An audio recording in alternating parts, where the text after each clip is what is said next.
Welcome students. आज की इस क्लास में हम बात करने वाले हैं स्ट्रक्चर ऑफ फ्लावर अर्थात पुष्प की संरचना की। जैसा कि हम सबको विदित है कि पुष्प जो है वो पुष्पीय पादपों में पाई जाने वाली एक बहुत ही महत्वपूर्ण संरचना है जो कि जनन करने के लिए बनी है।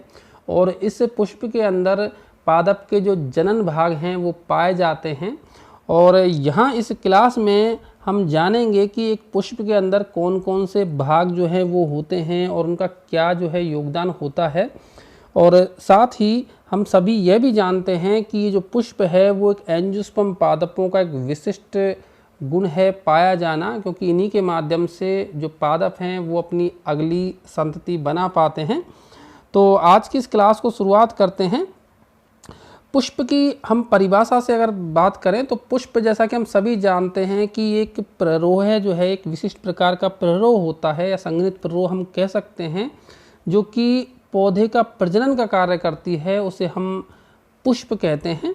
और पुष्प जिस अक्ष पर लगा हुआ होता है उसे हम मातृअक्ष या मदर एक्सिस भी कहते हैं। जैसा कि हमने कई पौधों में देखा भी है, जब आपको प्रैक्टिकल की क्लास में भी बताया था कि पुष्प जो है वो एक शुरुआत में एक छोटी कलिका के रूप में जो है विकसित होता है। ये जो स्थिति होती है इसकी वो अंतस्थ स्थिति हो सकती है या कक्षस्थ स्थिति हो सकती है। तो जिस पर्ण के कक्ष में ये पुष्प लगा होता है उसे हम सहपत्र कहते हैं। पुष्पाली वृंत पर जो है पुष्प जब उत्पन्न होता है तो जिस जगह पर ये पुष्प निकलता है उस पर जो है यदि व्रंत जैसे अगर हम उस व्रंत पर देखें तो अगर यदि पत्ती की जैसी संरचना उपस्थित है, यहाँ पर अगर यहाँ से मान लीजिए पुष्प निकल रहा है तो इस तरीके से अगर पत्ती की जैसी संरचना पाई जाती है तो उसको हम कहते हैं सहपत्र या ब्रैक्ट कहते हैं। और ऐसे जो पुष्प हैं वो ब्रैक्टिएट फ्लावर कहलाते हैं। तो अभी हम जो है इन सभी अंगों के बारे में चर्चा करने वाले हैं। जैसे कि सहपत्र के बारे में आपको बता दिया है कि सहपत्र जो है एक पत्तीनुमा संरचना होती है जिसके कक्ष से जो है पुष्प का विकास होता है। ये जो है कुछ पुष्पों में देखने को मिलेगी, कुछ में नहीं मिलती है। इस पुष्प में सहपत्र के बाद अगर हम नेक्स्ट स्टेप देखें तो वो आता है पेडिसल या पुष्प व्रंत। तो पुष्प व्रंत की अगर हम बात करें तो पुष्प व्रंत जो है यह जो पुष्प होता है वो तने के ऊपर एक पतले डंठल से लगा हुआ होता है। इस व्रंत को ही हम कहते हैं पेडिसल या पुष्प व्रंत कहते हैं। और इस पुष्प व्रंत का जो ऊपरी भाग होता है वो थोड़ा चौड़ा होता है जिसे हम पुष्पासन कहते हैं। पुष्पासन पर जो है पुष्प के सभी जो चक्र हैं वो इस पर लगे हुए होते हैं, या हम कह सकते हैं कि फ्लोरल जो लीव्स हैं वो इस पर लगी हुई होती हैं। अगर हम पुष्पासन के बारे में थोड़ा सा आगे देखें तो पुष्पासन जो है इसका जो शीर्षस्थ जो भाग होता है, जैसा कि यहाँ पे आप देख सकते हैं, वो थोड़ा सा फूला हुआ होता है। और कभी कभी ये जो भाग थैलेमस का है कुछ पादपों में दीर्घित भी हो जाता है। वैसे तो ये संघनित रहता है लेकिन कभी कभी जो है ये लंबा भी हो जाता है, दीर्घित हो जाता है। और नोड इंटर नोड भी जो है इसमें हमको सुस्पष्ट दिखाई देते हैं, क्योंकि पुष्प जो है उसको रूपांतरित प्ररोह माना जाता है। तो ऐसी कंडीशन में जब ये दीर्घित हो जाता है तो कई स्थितियां जो है हमें दिखाई देती हैं, चाहे वो एंथोफोर की हो, चाहे वो एंड्रोफोर की हो, चाहे वो गायनोफोर की हो। तो ऐसे रूपांतरण जो है हमें दिखाई देते हैं इस पुष्पासन के। पुष्पासन के बाद अगर हम देखें तो पुष्पासन पर ही जो है ये सभी चक्र जो आप देख पा रहे हैं पुष्प के वो लगे हुए होते हैं। और ये जो पुष्पासन पर पुष्प पत्रों का जो निवेश होता है या कह सकते हैं कि इंजेक्शन होता है वो अलग अलग प्रकार का होता है। और इसी आधार पर हम फ्लावर को भी जो है 3 प्रकार को में आमतौर पर बांटते हैं, चाहे वो हाइपोगायनस हो, पेरीगायनस कंडीशन हो, चाहे वो एपीगायनस कंडीशन हो। तो इस के बारे में हम किसी अलग क्लास में बात करेंगे। यहाँ पर हम जो है केवल स्ट्रक्चर ऑफ फ्लावर की बात कर रहे हैं। तो यहाँ पर जो है जैसा कि आपने जानकारी ले ली है सहपत्र के बारे में, पेडिसल के बारे में, थैलेमस के बारे में। अब नेक्स्ट जो है हमारा जो चक्र आएगा फ्लावर के स्ट्रक्चर में, वो आएगा बाह्यदल पुंज का। बाह्यदल पुंज की हम बात करें, या कैलिक्स जिसे हम इंग्लिश में कहते हैं, यह सबसे बाहर वाला चक्र होता है पुष्प के अंदर, कैलिक्स। इसका प्रत्येक जो मेंबर है वो सेपल कहलाता है या बाह्यदल कहलाता है, और ये जो है सामान्य तौर पर हरे रंग के होते हैं और दलों की तुलना में छोटे होते हैं, लेकिन इसमें भी जो है हमें कई स्थितियां देखने को मिलती हैं। जब ये बाह्य दल या सेपल्स जो है वो अलग अलग होते हैं, तब इनको हम ऐसी कंडीशन जो है वो कहलाती है पृथक बाह्यदली या पॉलीसेपेलस कंडीशन कहलाती है, जो कि सरसों, मूली, इस तरह की जो पादप हम देखते हैं। लेकिन जब ये जुड़े हुए होते हैं तो ऐसी कंडीशन को हम गैमोसेपेलस कहते हैं, वो गुड़हल में हमें देखने को मिलती है। इसके अतिरिक्त ये जो कैलिक्स हैं ये सुरक्षा करते हैं पुष्प की कलिकावस्था में, धूप से, पानी से या फिर फफूंदी, इन चीज़ों से सुरक्षा करते हैं। हालांकि कई पादपों में हमें ये रंगीन भी देखने को मिलते हैं और परागण में भी सहायता करते हैं। ये बाह्यदल पुंज जो है कई पादपों में हमें दल के जैसे भी दिखते हैं, तो ऐसी कंडीशन को हम दलाब कहते हैं या पेटेलोइड कहते हैं। इनको मूशेंडा में जो है ये कंडीशन हमें देखने को मिलती है। अब चूंकि ये हरे होते हैं, जैसा कि हमने हरा कलर इसके लिए यूज किया है, तो ये हरे होने के कारण प्रकाश संश्लेषण की क्रिया के द्वारा भोजन का निर्माण भी करते हैं। हालांकि इन बाह्यदल पुंजों के भी हमें रूपांतरण देखने को मिलते हैं, चाहे वो सूर्यमुखी में पेपस के रूप में हों, या फिर सिंगाड़े में हम देखें तो चाहे वो बाह्यदल सूलों के रूप में हों। तो इस तरीके से ये जो बाह्यदल हैं इसमें कई रूपांतरण हमें देखने को मिलते हैं। ठीक इसी तरीके से अगर हम सहपत्रों की भी बात करें तो सहपत्र में भी हमें रूपांतरण देखने को मिलते हैं। कई पादपों में जो सहपत्र है वो पत्तीनुमा जो है संरचना बना देता है, रंगीन, जैसे कि बोगनविलिया में हम देखते हैं। तो अलग अलग पादपों में जो है विभिन्नताएं हमें देखने को मिलती हैं। ठीक इसी प्रकार पेडिसल के रूप में भी देखें तो हम विभिन्नताएं देखने को मिलती हैं, जैसे कि कुछ पुष्पों में पेडिसल पाया जाता है, ऐसे पुष्प शैवरंत कहलाते हैं। जिनमें नहीं पाया जाता उनको एवरंत पुष्प कहते हैं। तो ये जो कैलिक्स है ये सबसे हमारा बाहर का चक्र हो गया, सेपल्स इसका प्रत्येक सदस्य होता है। इसके बाद में नेक्स्ट जो हमारा अगला साइकिल जो आएगा वो होता है कोरोला का, जिसको हम दलपुंज कहते हैं। बाह्य दल, कैलिक्स और कोरोला मिलकर के एक तरीके से कह सकते हैं कि सहायक चक्र का निर्माण करते हैं, क्योंकि ये जो है इसमें कह सकते हैं कि जनन वाला चक्र ये नहीं होता है, ये सहायक चक्र होता है। जनन वाले जो चक्र हैं वो अंदर वाले होते हैं, इनकी हम बात में करेंगे, पुमंग और जाएंगी। तो अभी हम कोरोला को देखें तो पुष्प के अंदर जो द्वितीय या सेकंड जो साइकिल होता है वो होता है कोरोला का।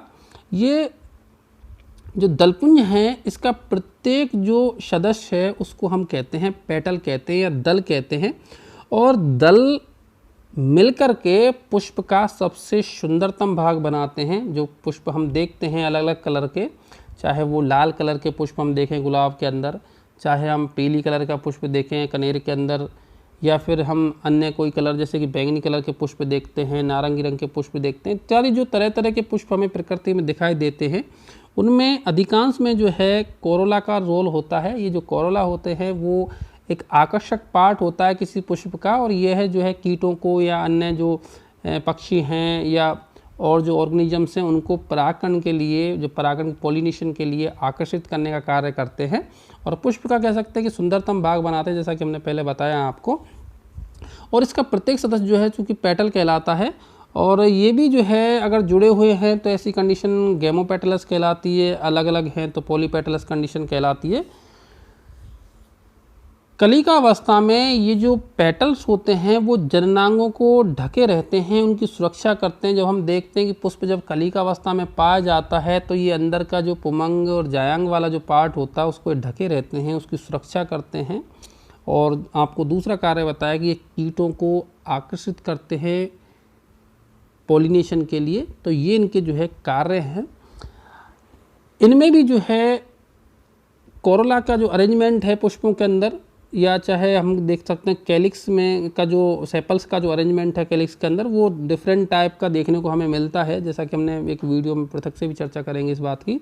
चाहे वो वॉल्वेट विन्यास की बात करें, ट्विस्टेड की करें, इम्ब्रिकेट की करें, या फिर हम वैक्जिलरी की करें, क्विंकनशियल की करें, तो तरह तरह के विन्यास जो है हमें देखने को मिलते हैं, अरेंजमेंट देखने को मिलेंगे इन कोरोला और कैलिक्स के अंदर। अब नेक्स्ट और महत्वपूर्ण जो चक्र है हमारा, नेक्स्ट साइकिल है, वो है पुष्प के अंदर एंड्रोशियम का। एंड्रोशियम या जिसको हम हिंदी में पुमंग कहते हैं, ये पौधे का तीसरा और आवश्यक भाग है और नर जनन अंग का निर्माण करता है। ये आप देख सकते हैं कि ये जो पार्ट है वो इसका पुमंग है। और पुमंग की अगर हम बात करें तो पुमंग जो है, इसका प्रत्येक सदस्य जो है वो कहलाता है स्टेमन।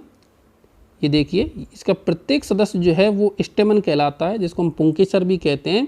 और पुंकेसर को माना जाता है एक रूपांतरित माइक्रोस्पोरोफिल, लघु बीजाणु पर्ण माना जाता है। जिस तरीके से जिम्नोस्पर्म के अंदर हम देखते हैं कि वहाँ पर माइक्रोस्पोरोफिल होते हैं, तो ये भी एक प्रकार का माइक्रोस्पोरोफिल है, जो कि थोड़ा सा मॉडिफाइड है, ज़्यादा एडवांस है। और पुंकेसर का कार्य हम सभी जानते हैं कि यहाँ पर पराग कणों का निर्माण होता है, पोलन ग्रेन्स का निर्माण होता है, और वो होता है इसके एक पार्ट एंथर के अंदर। थोड़ी सी इसकी संरचना की बात करें तो प्रत्येक जो पुंकेसर होता है उसके 3 भाग हमें देखने को मिलते हैं मुख्य तौर पर, जिसमें से पहला जो भाग है वो है इसका फिलामेंट, जिसको हम पुतंतु कहते हैं। यह पुतंतु जो होता है वो पतला, जैसा कि आप देख सकते हैं यहाँ पर वृंत जैसी संरचना होती है, जिसका निचला सिरा जो है यहाँ पर देखिए आप पुष्पासन से जुड़ा हुआ होता है, और ऊपर वाला जो सिरा होता है वो एंथर से जाकर के जुड़ता है। एंथर का जो यूजी पार्ट होता है उसमें जाकर के जुड़ता है। दूसरा भाग अगर हम बात करें तो वो है कनेक्टिव्स या यूजी।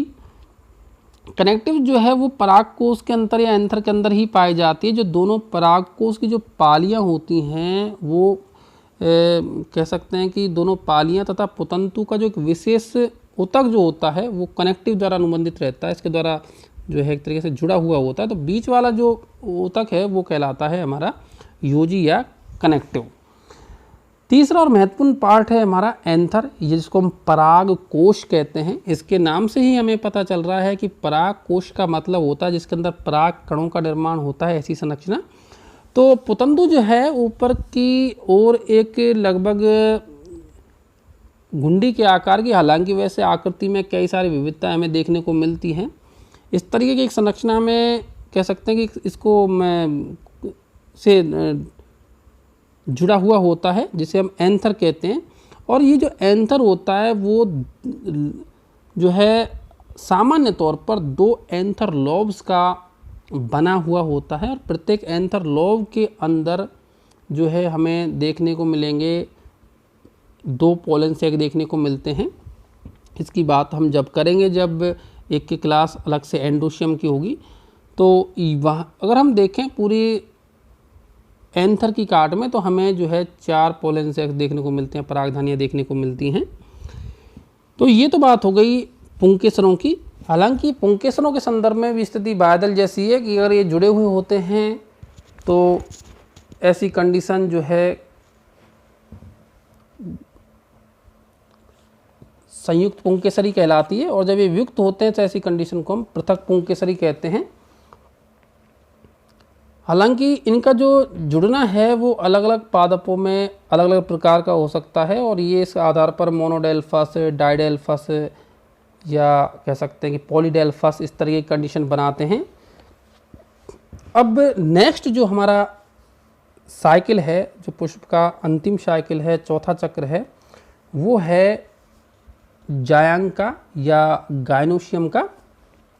गायनोशियम की बात करें तो ये सबसे पुष्प का, जैसा कि आपको बताया, सबसे भीतरी चक्र है, सबसे अंतिम वाला चक्र होता है, और एक रिप्रोडक्टिव वॉल्ड है ये, जो कि मादा जनन भाग है पुष्प का।